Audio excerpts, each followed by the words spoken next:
Aloha from Hawaii. So I've got a little filling in to do, I think. I actually just went and re-listened. It's been just over 2 months since I recorded my latest podcast episode. And while I've been on social media, and so there's been some updates that have been happening on there, I haven't yet done a podcast episode in order to really get what's happening right now. So I'm going to fill in some blanks and actually tell you how I got to Hawaii and the journey it's been for the last couple of months. It's been intense in a growth way. And so I haven't stopped to record, I think for a couple reasons. I think emotionally, I didn't really understand fully all the things I was experiencing.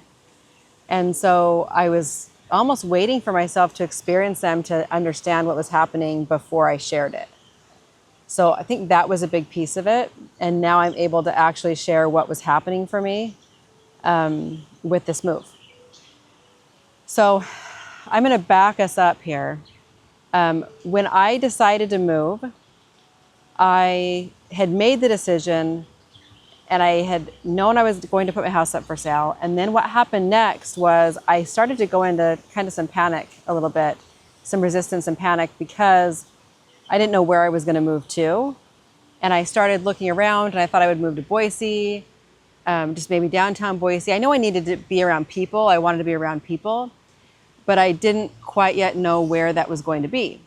And as I looked at condos in Boise or townhomes in Boise, it just wasn't feeling right. And the cost of them, and just, I didn't feel like it was going to put me in any different position than I was already in terms of like my social environment.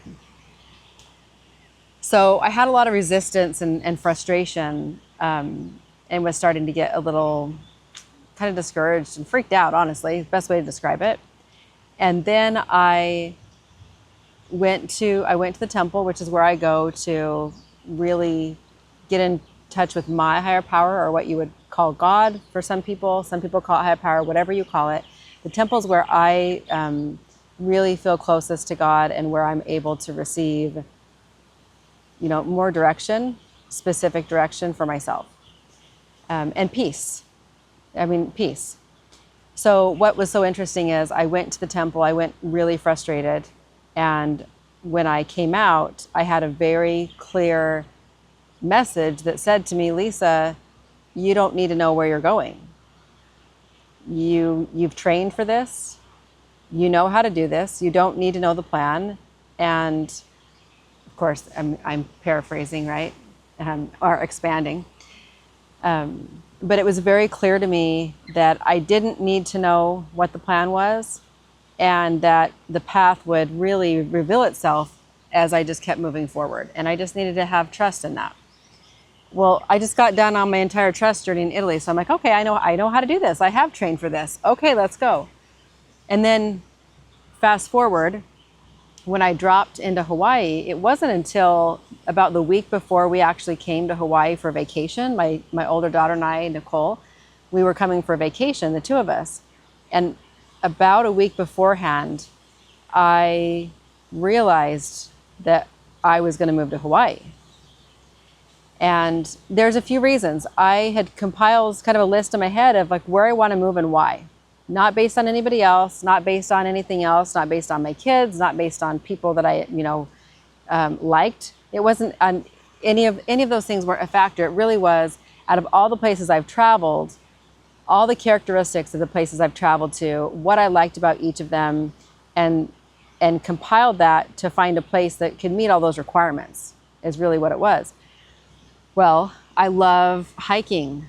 I love when we've been places I've been able to go hiking. I absolutely love it. I love the ocean. When I spent a lot of time in the Bahamas, I loved the ocean. I loved having a balcony. When I stayed up in Island Park with my dad, I had a balcony and I just sat there each day. And I was like, man, I love having a balcony. I love it. I loved my patio before, but I really loved a balcony. So not being ground level. I didn't want a yard. I wanted to be, oh my gosh, my favorite thing when I was in Italy was staying in areas where there were a lot of people like downtown areas, and just being able to walk straight out of my building or my, my Airbnb or my hotel, and then just go wandering and walking around downtown. And there was always people out because it was the downtown area, and it was safe to be single. It was safe to be alone. And so really what I was compiling was a list of where I can thrive on my own, not attached to waiting for anyone else, but really what I really want and what's good for me and the things that I love. And so what I realized is downtown Honolulu met all those requirements. I could go swimming by myself. I could go hiking by myself. I could go, there's a temple on the island, our church temple. There's proximity to fly to other islands and still explore, or fly to the other part of the world, like Fiji and Tonga and all the places I haven't been over there, New Zealand. It really just met all these requirements. And so when we landed here, let me back that up. The night before we came, I didn't know that I was going to be staying permanently, but I had this, Lisa, pack your suitcases. So I packed two 50-pound suitcases with all of my favorite things, including like my podcast mic, which I've never traveled with before. So I packed my suitcase with all of my favorite things, my two suitcases and a carry-on. I had so much stuff. My daughter's like, Mom, why do you have so many things, right? And I'm like, well, I'm staying for a month. And my plan was to stay for a month. We were here for 2 days, and I found a condo that caught my eye. And it had to have a lanai, but it had to have windows. I could not be in a box without light. I had to have light and windows. And so as I had kind of surfed online and just looked a little bit, I found this one specific condo, and I was like, this feels really good. Got a hold of an agent, met with the agent a couple days later, and he tried to introduce me to 80 other properties that I would possibly be interested in. And I was like, okay, I'll take a look at it. And, for a couple days, I really just ignored it. And then I finally started looking at it. I'm like, no, I really know the one. Like, this is the one. So we set an appointment. I'd only been here for 6 days by the time we actually set that appointment and went to go see this condo. And as we show up to the condo, the owner was there. And the owner, her name's Beth, super sweet lady. Her and her daughter were there. And I got to meet her. And she, as we started talking, she just got done writing a book in this condo and getting ready to publish it. I think she's 85 plus years old, 80 plus years old. So she just got done writing a book in that condo. And I was like, yes, like that's what I'm doing here. I needed a place to write my book, and a safe place for me, as I'm finding. Anyhow, it was the right place. We walked out there. I was like, this is the one. This is it. Let's write the offer. Let's go. 2 weeks later, we closed. And there's some beautiful things that happened that, we try to line up. This is where trying to line up everything that we can in our lives, our plan, is not God's plan for us. And it's not always the best plan, right? And so when we are open to be able to receive and to have it not go in the way that we think it's supposed to go, really amazing things happen. And by the way, I keep having to tell myself that over and over and over through this process, because sometimes it's easy to say and it's hard to experience that. So what happened was, the property that I flipped and sold and was selling, I had one piece of property left I was selling in Idaho, and it was supposed to close mid-July. It got delayed. The buyer's buyer backed out. They had to get a new buyer, and it got postponed until August 28th for a closing date. Now, that property is the flip that I was able to do, which I'll do a whole video to tell you about. But that property was profiting me $407,000. And that $407,000 was more than enough to have money in the bank and pay cash for this condo I wanted to buy. Had it closed on time, I would have like gone and paid off my line of credit, or I would have done things with it and not had enough money to buy this condo with cash. So what's so beautiful and what I'm so grateful for is that closing was delayed. We closed that one August 28th, and I was able to also close my purchase August 28th, right in there. So now I have a home. And then the fun begins. Okay, then the fun begins. As I got into this home, man, I mean, so many things have happened, and I don't know that I want to give you an entire log, a play-by-play of all the emotions that have come with the change. I think what I want and what I feel really called to tell you about is our behavior, like my behavior, and how and where I was stuck, and the grace that I've had to give myself for growing up. Now, as a 45-year-old woman, you're like, you have to grow up. What does that even mean? Well, there are some experiences that we have when we're younger that really stunt our emotional growth. We physically keep growing, we keep moving on, we keep getting educated, right? We become adults, but emotionally, we sometimes get stuck and we don't get to progress past a certain emotional point. And there's some emotional scars, wounds that I had that weren't healed. And so I wasn't able to mature emotionally, which really impacted and showed up in relationship with my kids, and it showed up in relationship with other people and romantic relationships. And so what I started to experience was, the feeling of being unsafe and starting to find safety in my environment, the feeling of needing someone else or something else to help me to feel better. At one point, I legit ate in like 5 days a bag of Dove dark chocolates. Like, laugh all you want. I know y'all do it. But I was seeking that safety feeling. I had powerfully made the choice to move, but in that process, what I realized is no matter how powerful that choice is, there was some emotional deficits, I would call it, that I really had that were getting exposed. Emotional wounds, call it that. And they were getting exposed. Now, you might be like, it's a terrible thing, right? It's not, because when we move into things that are uncertain, when we move into the next steps in life, and we have those wounds that are exposed, they were already in us. And I know I've talked about this a little bit when I told you about, if you've listened to prior episodes, I told you about how when we get divorced, divorce doesn't create the problem, it just exposes things that were already there. Well, there were already wounds inside me that hadn't healed from just growing up in childhood. And as I put myself into experiences that became very uncomfortable for me, it started to expose those wounds. And so what I've been doing for the last 2 months is recognizing what all these are as I've moved myself, number one, out of a state where I've never moved in my life, out of that state.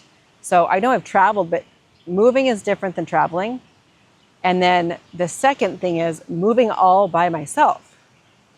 So if you didn't know, I got married when I was 18, like 2 weeks, 3 weeks after I graduated high school, and the day after I turned 18. That's when I got married. I was engaged in high school. I wasn't pregnant. I was just always in a hurry to grow up. And I think, and I know actually, I was always in a hurry to seek safety in someone else. And and hoping that that other person could help fix the way that I felt. And so I grew up really fast. And emotionally, what I've realized, I kind of joke that now I've got a 45-year-old's bank account. I live in Hawaii, but I'm emotionally like 18 right now because I never moved out on my own. I never experienced, the college life, like any of those things. And so being by myself has been challenging in some ways. It's been challenging in ways where I feel like there's something missing. Like there's times I feel like it's never going to get better. I had moments where I was saying to my coach, I was like, I am going to be the cat lady that lives, I don't have a cat, but felt like I would be the cat lady that lives in this condo. The lady across the hall from me, she's lived there for 40 years by herself. 40 years. And I was totally like putting myself in that position. Like, oh my gosh, I'm going to be that lady who lives in this condo for 40 years by myself. Like, I'm never going to get remarried. I'm just going to always be alone. Anyway, funny, right? What comes out of us when we really get the pressure put upon us. So there's been some, as I've been trying to go through my body journey at the same time, and then there's all this stress from the move, and it's not just the stress from the move, but feelings of being rejected. You get rejected by what feels like rejected by your spouse, and then that ends in divorce. And then there was a romantic relationship that felt like I got rejected. And the thing that I learned is I wasn't loving me. So what's so amazing about any experience that we have is if you look at that experience and you just hold it up like a mirror, me feeling rejected was really me rejecting me. Because if I walked in with all the confidence in the world and I wasn't rejecting myself, then I would have zero problem with somebody else telling me like, you're not my person, or it's not the right time, or whatever it is that they had to say. Then it wouldn't hit you the same way. But when you're lacking in the confidence, or if you are being so hard on yourself, which I have my whole life been so hard on myself, like never quite enough, never quite, not intellectually and not in business, but physically always told myself it's not enough. It's not right. It's not good enough. There's always better to do. You always need to get to the next level. There's always more that you can do. And my body was like, stop it.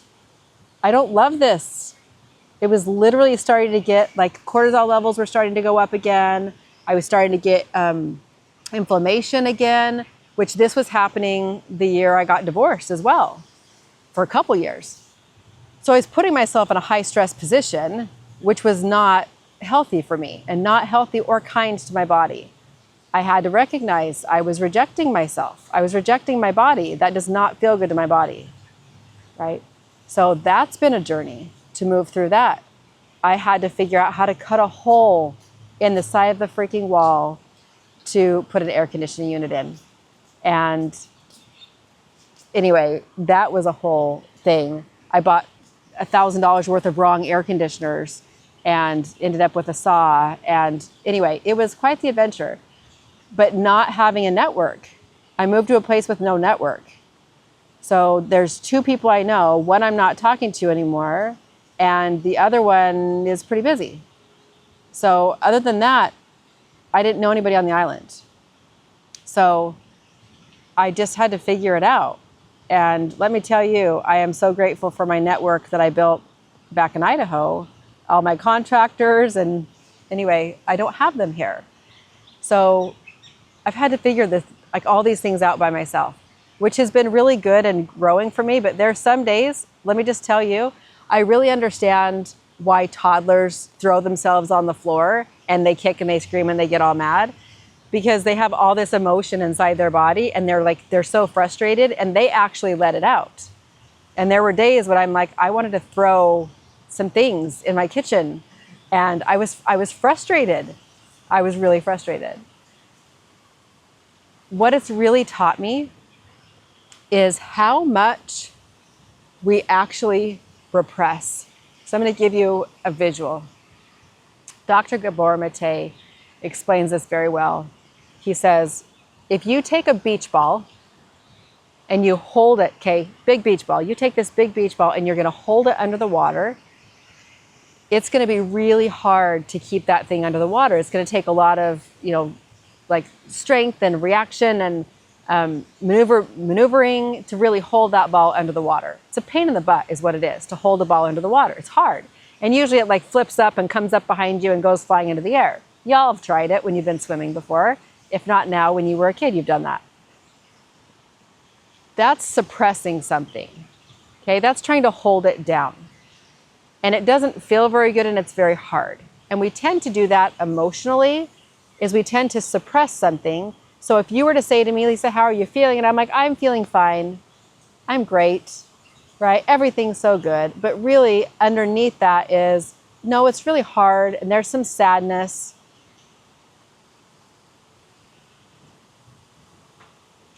But I don't express that. And not just to a person, but even acknowledge it for myself or have it witnessed. That's suppressing the emotion. Much like holding the beach ball down. It takes energy in our body to hold that down. Then what happens is we have had things that we have repressed. Now, repression is different than suppression. Repression is we have that beach ball held under the water and we've had it held there for so long that we have no idea that we're even holding it down there anymore. It's just is. It's like you don't even know it's happening. And that is what I've been experiencing, uncovering, which is emotions, anger, grief, fear that I have repressed, even joy and excitement, keeping those things small or keeping them held under the water because I was not in a safe space or didn't feel like I was in a safe space in order to let those things be expressed. Now, there's a couple things that I've realized. It takes some time in order to really recognize what we're not allowing, like what we're holding down. Okay, some things we don't want to look at. I talked to a client just a couple days ago, and she was really not touching. I call it not touching, like not touching her fear. There was fear from an experience that she had, but it hurt so bad. It was repressed so well that she couldn't even touch it. It's almost like your mind will block it. This is like memories that you don't remember. Your mind will block them because they hurt and you don't want to access them because it's protecting you. Your mind is protecting you. But what happens is your body remembers them. Your body has a signature for things that have happened to you. So experiences that you have had, whether they're big traumatic, small traumatic, just experiences in general, your body keeps the score, right? If you've read that book, Body Keeps the Score, your body has a memory. Your body knows. And what happens is there's an event or something that's happened and it creates a wound inside your body. And that wound will remain open and tender when it gets touched until you heal it. Well, I have done so much change and thrown myself into so many experiences in the last year that I am like wound after wound after wound after wound. And I tease, it's like, okay, am I growing this week, today, every day? Every day is such a great day to grow. And it keeps happening over and over and over again. And the experience, I believe, one of the reasons why I think I've been on this path of very quick growth and exposing and really immersing myself in this experience is to be able to explain it and teach it to other people. because if I wasn't having this experience, I would have no idea how to communicate this to you at all. So what does it feel like?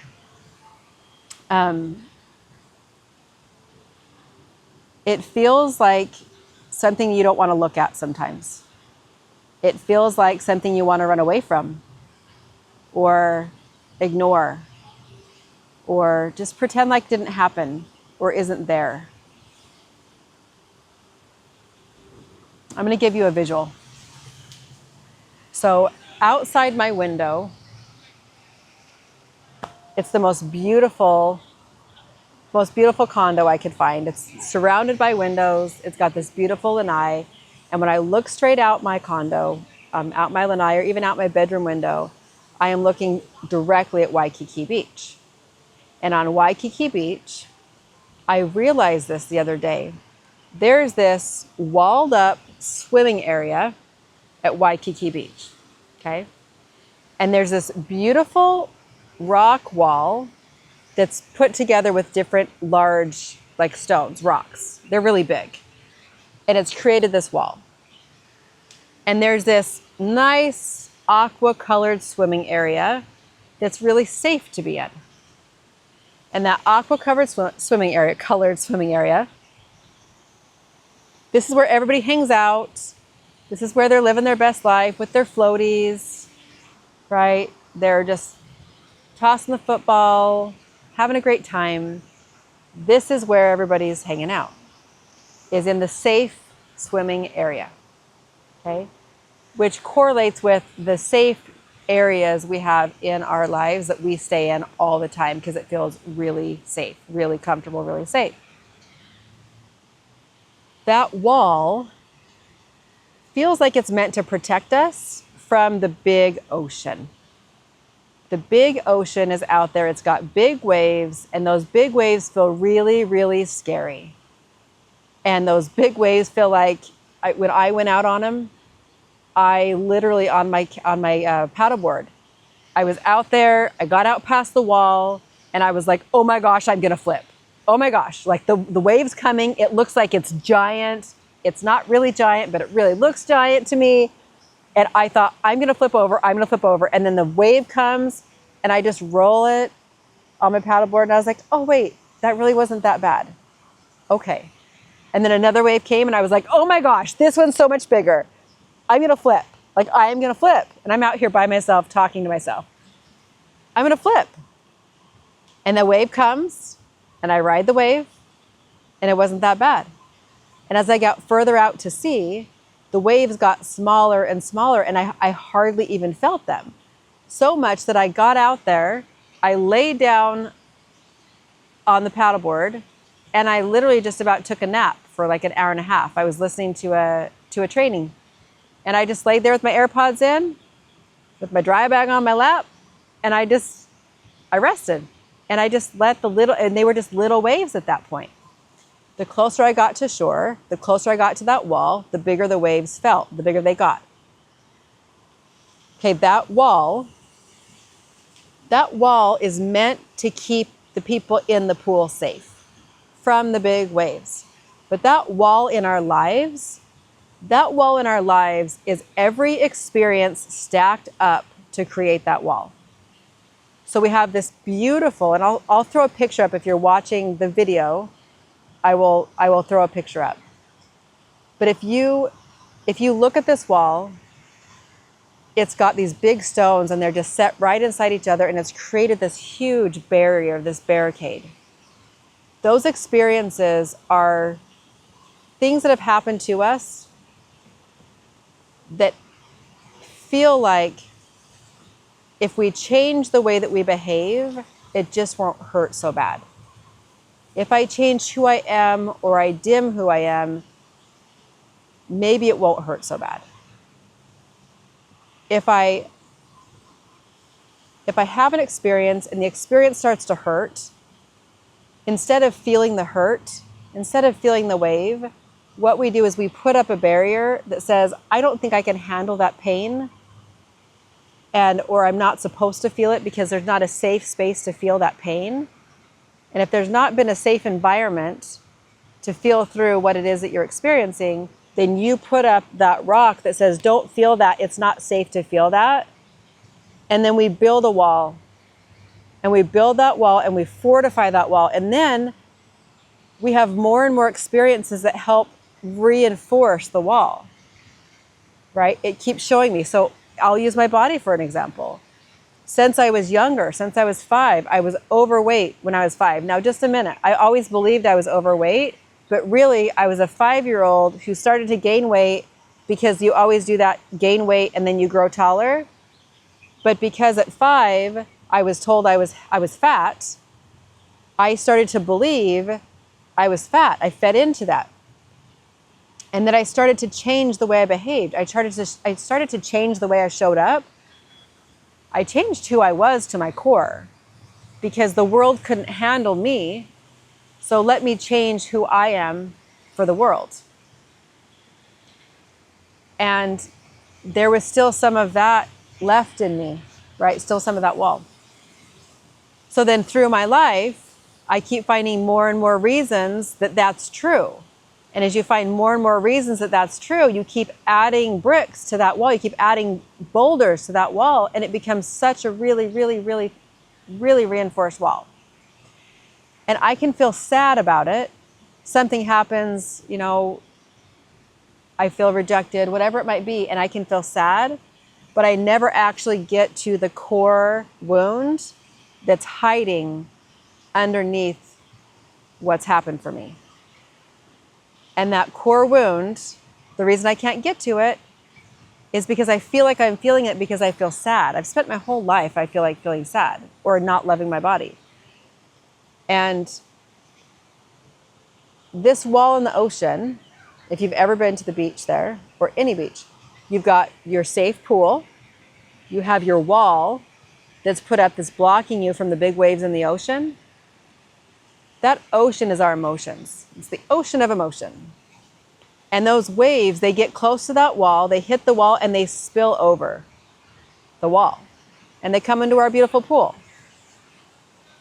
And the spillover that we're feeling into the pool is the feelings that we have. That's the feeling sad. That's the feeling despair. That's that feeling angry at someone. Those are the feelings that we have. And those feelings we feel like are justified. And we also feel like those feelings are the full spectrum of emotion that we're supposed to be feeling, but it's not. Okay? It's not. So keep following me. I promise all this will make sense. Those emotions are indicators, but they are not what's underneath what's happening for you. They're not the actual wound. They are a surface level, like just behavior reaction to what's happening. Okay?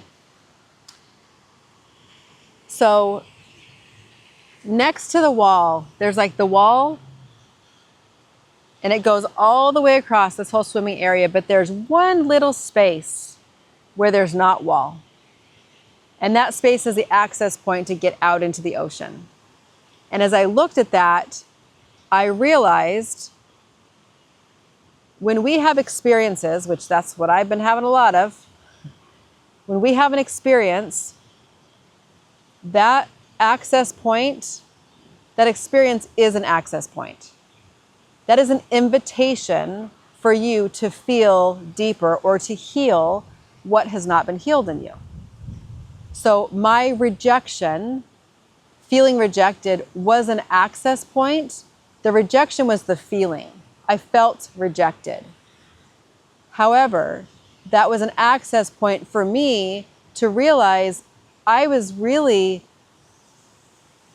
sad, grieving, that I didn't love all of me.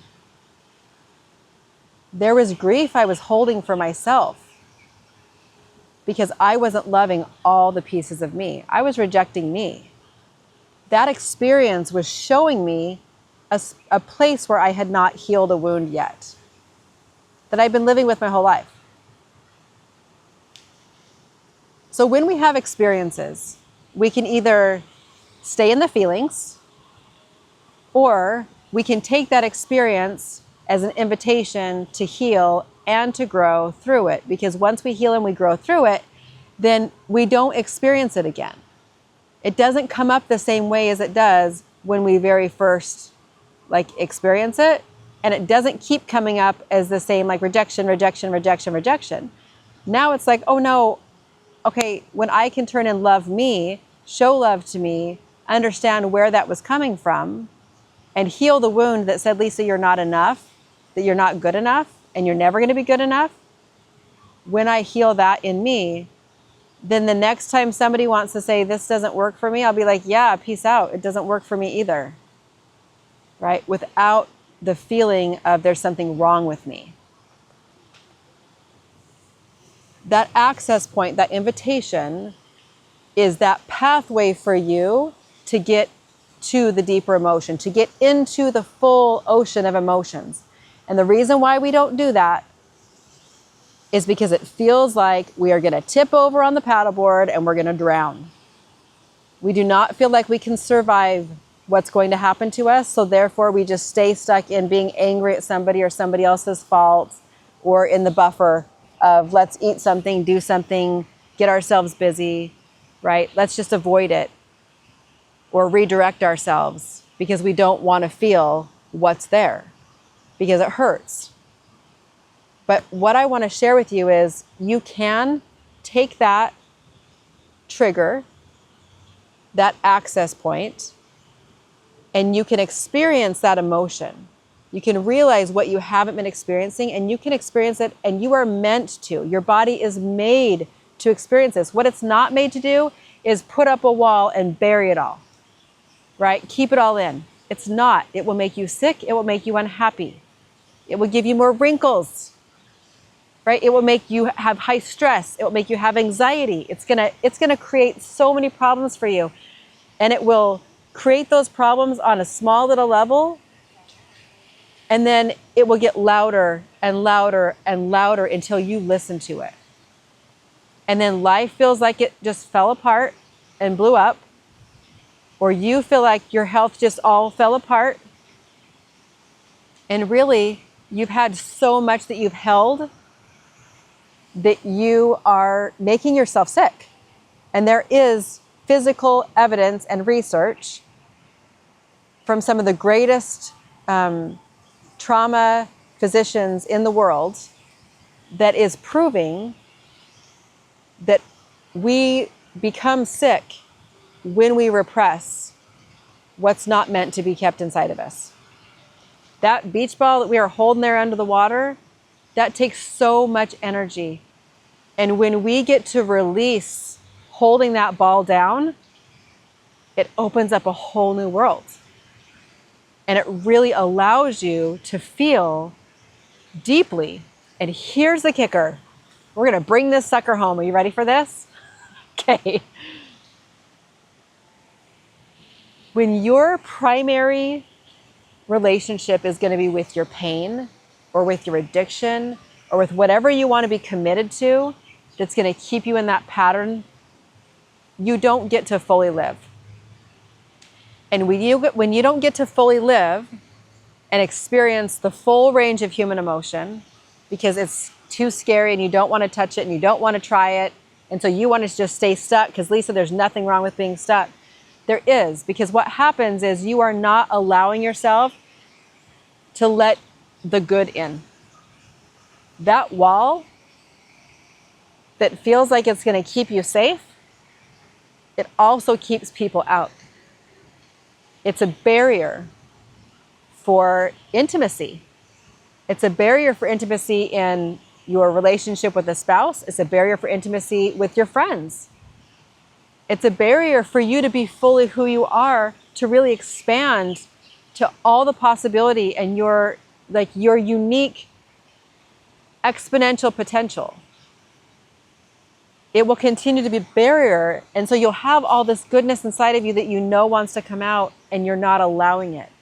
And you actually will not experience the depth of physical intimacy with a partner unless you let that wall go. You let it down, you heal it, and you start taking those bricks off one at a time. You become vulnerable enough that you can do that. And then you can start to experience what it feels like to not have a wall up with a partner. That's one of the things that cause problems in my marriage. That's one of the things that causes problems in relationship. You have to be able to look and feel through those things in order to be truly vulnerable with another person, because you're not being vulnerable with yourself. And whatever you give to yourself is the level at which you can receive from someone else. I'm going to say that one again. The level at which you treat and give to yourself is the same level at which you will allow yourself to be treated by other people. So you want a better partner, you want a better life, you want someone else to be kinder to you, but you're not being kind to yourself. It starts with you. This is why the journey to joy and the journey on my way to you is so important, because for us to find really deep joy, trusting ourselves, that also is, we get to trust ourselves. I get really emotional when I talk about this. And this is why it's been 2 months since I've recorded. When you can trust yourself, you can also trust that you can experience those deeper emotions. You can touch those things that have happened to you, those experiences that you've had. You can touch those and you can survive that. And you not only can survive it, there is greater joy on the other side of the experience that you've had. Because right now, some of the experiences that you guys have had, that I've talked to my clients about, that I'm very well aware, my divorce and the small things that I've experienced. I mean, we don't compare traumas, we don't compare experiences, because we all feel them in our own way. But there's some really hard things that people have experienced. You know, there's a lot more loss than I've ever experienced, that I can never fully understand how someone else feels in going through that, the depths of the grief and the pain and the fear and the lack of being able to feel joy and excitement. I'll never be able to fully understand what someone else's experience is, and neither will you. But for yourself, when you can feel through the process and you can feel what those emotions are, as human beings, that's where we get to connect. That's where we get to understand what feeling fear feels like, what feeling grief actually feels like, and experiencing it and actually letting it metabolize through our body so that we don't keep it stuck in us. That was a lot. So I have spent the last 2.5 months. What is today? It's October 23rd today, 24th, October 24th today. So I've almost been in my home 2 months. And there's one component that has been very helpful for me in being able to access these emotions and really feel them. It's safety.